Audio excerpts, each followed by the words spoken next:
Salut, c'est Smaël et j'espère que vous allez bien. Dessiner le corps humain, c'est certainement une des choses les plus difficiles à faire, mais c'est de très loin l'un des meilleurs exercices que je vous recommande pour progresser énormément en dessin. Il y a des exercices comme la perspective, le volume, les valeurs, l'anatomie, les ellipses, etc. que vous pouvez travailler pour progresser dans ces domaines-là de manière particulière. Mais le corps humain rassemble tous ces éléments et ça en fait certainement l'un des meilleurs exercices quand vous dessinez parce que vous voyez à la fois les formes géométriques, la perspective, les volumes, les croquis, le geste, la dynamique, les valeurs. Et dans cette nouvelle série de vidéos, je vais vous montrer toutes les étapes pour arriver à dessiner parfaitement le corps humain. Dans les deux prochaines vidéos, on se concentrera sur le corps entier, puis à partir de la troisième, on se focalisera sur des éléments particuliers comme le bras, les jambes. Pour ça, vous aurez simplement besoin d'un crayon, d'une gomme et d'une photo. Vous en trouverez plein sur des sites internet, sinon vous pouvez en trouver de très bonnes sur le site DeviantArt. On va pouvoir se retrouver devant la feuille, mais avant ça, abonnez-vous pour ne rater aucune des vidéos que je publie chaque semaine et partagez pour que plus de personnes puissent progresser et apprendre en dessin. À tout de suite. Tout d'abord, avant de poser votre crayon, vous devez d'abord commencer à observer attentivement votre modèle. Ça ne veut pas dire que vous devez dessiner ce que vous voyez, mais plutôt que vous devez comprendre ce que vous dessinez avant de le dessiner. Comprendre ce que vous dessinez avec une bonne observation, c'est vraiment essentiel et c'est la base de tous les dessins. Vous devez savoir que votre capacité d'observation va vous permettre de comprendre comment une chose peut être représentée et vous pourrez comme ça poser des bases pour développer de nouvelles techniques à chaque dessin. La première étape consiste à dessiner en quelques traits l'esquisse. Ce que vous allez faire, c'est de traduire très rapidement ce que fait le personnage. C'est la base solide de votre dessin, un peu comme ou même carrément comme dans une sculpture. Le sculpteur, lui, il va réaliser un squelette en fil de fer qui donne la pose de la sculpture finale. Et bien là, pour le dessin, c'est exactement la même chose. L'esquisse va donner le rythme fluide et dynamique de votre dessin. Là, c'est vraiment très important parce que si la base est fragile, tout votre dessin le sera aussi.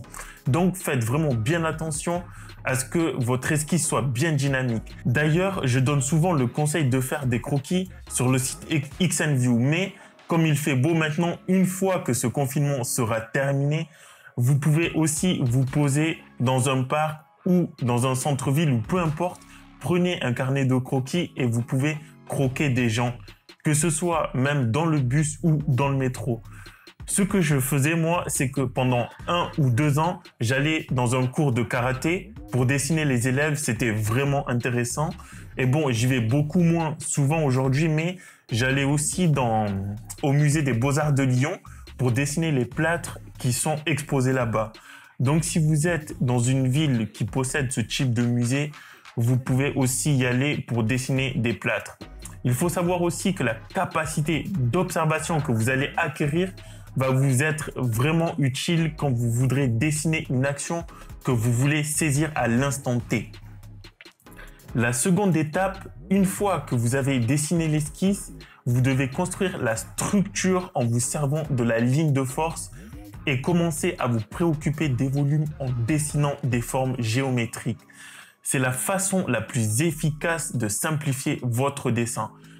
Voyez le corps comme un objet en 3 dimensions. Ça va vous aider à plus facilement voir les formes principales du corps.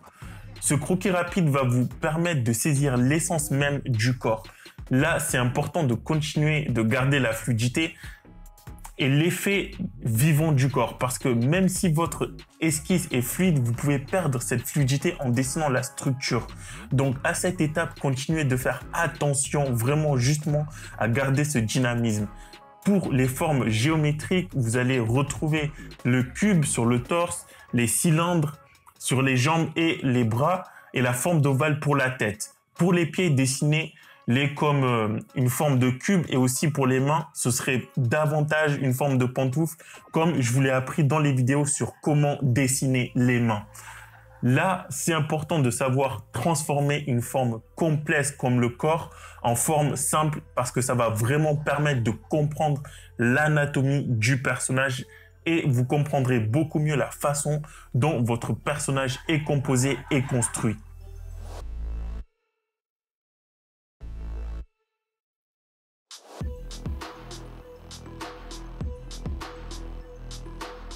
Dans la troisième étape, vous allez devoir relier les formes entre elles. Ici, vous allez comprendre que c'est important que chaque forme soit correctement proportionnée les uns par rapport aux autres. Vous pouvez comparer les proportions, par exemple, en comparant la tête par rapport au torse ou la taille du bras par rapport à la taille de la partie supérieure du corps ou encore la taille des jambes par rapport au corps tout entier pour ne pas dessiner les jambes trop longues ou trop courtes, par exemple.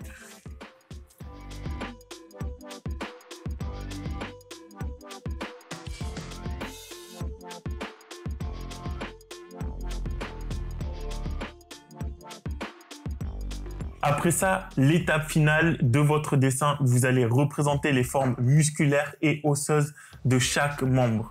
Dans cette étape, vous devez vous rendre compte qu'un dessin bien construit possède une profondeur autant qu'une hauteur et une largeur.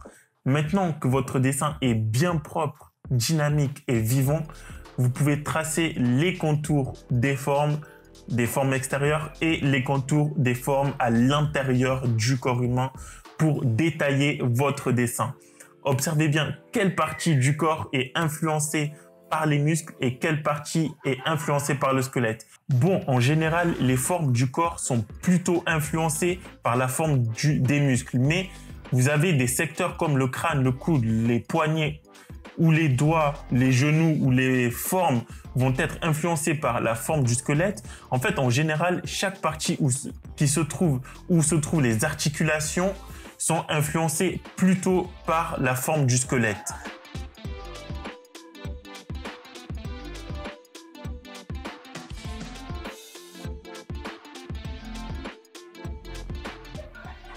Dans cette deuxième démonstration où je dessine toujours le corps humain mais dans une pose totalement différente puisqu'elle est assise, je vais vous montrer l'importance de l'observation à travers différentes parties du corps.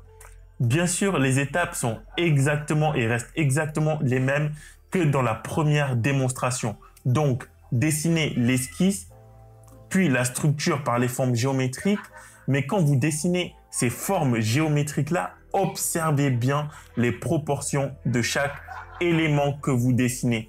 Si je prends par exemple le torse et le bassin, vous voyez que sur mon modèle, le torse est assez fin et le bassin est beaucoup plus large.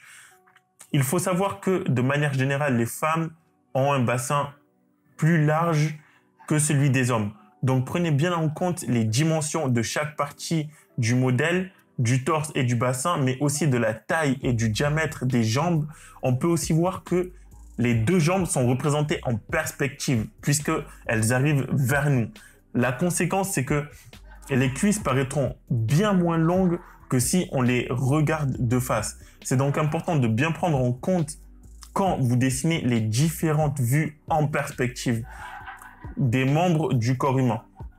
Faites bien attention à ce que les cuisses donnent l'impression qu'elles arrivent vers nous et ce sera bien plus facile de les représenter de manière géométrique justement si elles arrivent vers nous.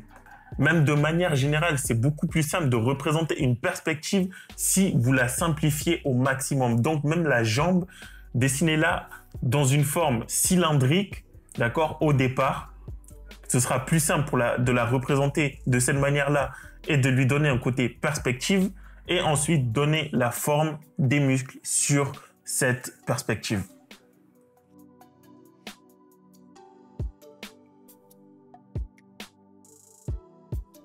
Surtout, n'oubliez pas, je vous l'ai dit, mais je le répète encore, l'étape de la ligne de force est certainement la plus importante parce qu'elle va, dès le début du dessin, dynamiser votre personnage, à ne surtout pas négliger. Mais dans la prochaine vidéo, je vous expliquerai comment dynamiser les lignes de force de vos personnages grâce au croquis.